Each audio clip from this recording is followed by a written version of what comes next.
Con su venia, señor presidente. El tema que hoy expongo ante esta tribuna es de suma importancia al tener un impacto muy importante en las operaciones de comercio exterior,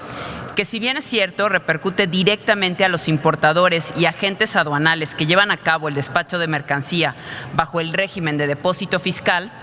también lo es que existen serias repercusiones perjudiciales a los puertos de toda la República y al país en materia de inversión. En efecto, estas consecuencias negativas para el país se deben primordialmente a que se exige la retención del IVA en las enajenaciones o compraventa de mercancías dentro de un almacén general de depósito que se llevan a cabo bajo el régimen de depósito fiscal entre un proveedor extranjero y un proveedor nacional, cuando por naturaleza propia de dicho régimen y en términos del artículo 1A de la Ley del IVA, jamás se ha hecho la retención del IVA, pues se exime en forma expresa cuando este impuesto se pague exclusivamente a la importación, y es el caso, pues en todas las extracciones se paga dicho impuesto y con ello se evita una doble tributación de mercancía en depósito fiscal. Básicamente se está cobrando un IVA cuando llega y se encuentra en depósito y se vuelve a cobrar el IVA cuando ya se hace la enajenación de la mercancía. Estamos hablando de una doble tributación exactamente por la misma mercancía. Bajo este orden de ideas, es evidente que el supuesto hecho que genera el pago de un impuesto, como el IVA, se da exclusivamente cuando acontece una compraventa dentro del almacén general de depósito y no por el simple acto de asignarle a las mercancías un régimen aduanero, como lo es el del depósito fiscal. Lo anterior genera problemas graves de financiamiento para los importadores de mercancías, pues el monto de retención es muy alto, máxime para un régimen que no genera el pago de impuestos, siendo evidente que esta situación provoca que los proveedores extranjeros y los mismos importadores ya no deseen ocupar los puertos de México como aduana de ingreso a sus productos, pues esta situación los obliga a hacer un desembolso muy alto que no realizan en otros puertos del mundo y deciden almacenar sus mercancías en lugares de Estados Unidos y ya después ingresarla de manera definitiva al territorio nacional. Otras consecuencias son que se eliminan maniobras, almacenajes, transportes y demás servicios que significan ingresos para el Estado y además fuentes de trabajo. Y no menos importante, la misma autoridad deja de percibir ingresos tales como el derecho de trámite aduanero y costos de prevalidación y validación de pedimentos. El régimen de depósito fiscal es muy utilizado para introducir mercancía a territorio nacional, como lo es el acero, cobre y aluminio, por mencionar ejemplos. Pero directamente de este régimen también se benefician la industria alimenticia, farmacéutica y automotriz. Por lo que respecta a esta última, cabe mencionar que el Tratado de Libre Comercio contempla diversos lineamientos que favorecen a la misma. Sin embargo, está la obligación de retener el IVA en las enajenaciones de mercancías dentro del almacén general de depósito al amparo del multicitado régimen no favorece a las operaciones de comercio exterior,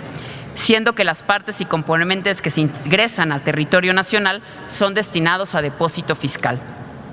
Aunado a lo anterior, tenemos el antecedente de los beneficios que actualmente tienen las zonas económicas exclusivas, así como las empresas IMEX, quienes ante el tema que implica el financiamiento de flujo efectivo que deriva de la obligación de retener el IVA, es que se les otorgan beneficios fiscales importantes, como la exención total de dicho impuesto, sin que para ello exista una diferencia entre lo que es el régimen del depósito fiscal.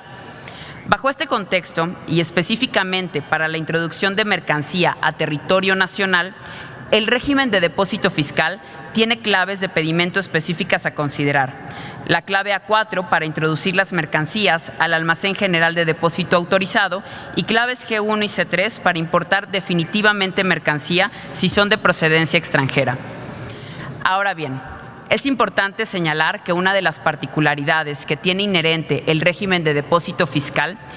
es que efectúa una vez que han sido determinados los impuestos al comercio exterior, así como las cuotas compensatorias, sin que los impuestos sean pagados hasta que la mercancía es importada definitivamente al territorio nacional o es exportada definitivamente a su destino en el extranjero. Incluso los contribuyentes que utilizan este régimen pueden mantener almacenadas las mercancías el tiempo que lo consideren pertinente, en tanto subsista el contrato de almacenaje y se retribuye el servicio. En la mayoría de las aduanas marítimas, este régimen se ha convertido en una pieza fundamental para fortalecer la relación comercial entre proveedores extranjeros y compradores nacionales, permitiendo a las empresas mexicanas contar con inventarios suficientes más cerca de su procesamiento o consumo final. No hay que perder de vista que la naturaleza de este tipo de régimen, como su propio nombre lo indica, es primordialmente para que la mercancía quede en depósito, no llegue a consumarse en definitiva la importación, puesto que se queda en un almacén autorizado. Por ello, el IVA se debe de pagar cuando se extrae la mercancía y no cuando está almacenada. Dicho de otro modo, para que se consideren definitivamente importadas las mercancías, estas pueden ser retiradas del almacén fiscal y es hasta entonces cuando se pagan todos los impuestos, como lo indica el artículo 120 de la Ley Aduanera. En conclusión, estamos ante un grado de excepción que hace la Ley del Impuesto al Valor Agregado, que en un Estado de Derecho no puede tomarse de manera aislada y debe vincularse a los preceptos de la ley especial, para determinar que el comprador en depósito fiscal no está obligado a retener un impuesto, a pesar de que la compraventa se haya realizado en territorio nacional. Únicamente está obligado a pagarlo una vez que se importa la mercancía, extrayéndola del depósito fiscal, habida cuenta que el importador o régimen de depósito determine el impuesto, mas no lo entera al fisco.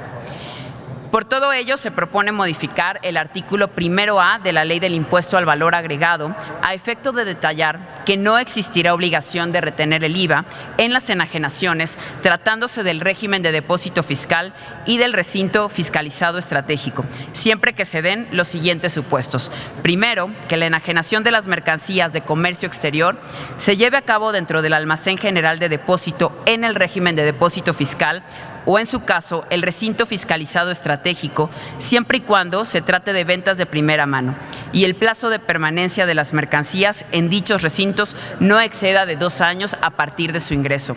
Y segundo, cuando se trate de enajenaciones que se hayan efectuado antes de que se verifique la introducción de las mercancías a territorio nacional, se compruebe con los contratos y acuerdos correspondientes los términos de la compraventa, aun y cuando las facturas se expidan con fecha posterior. Es cuanto, señor presidente. Sí, senador Rementería.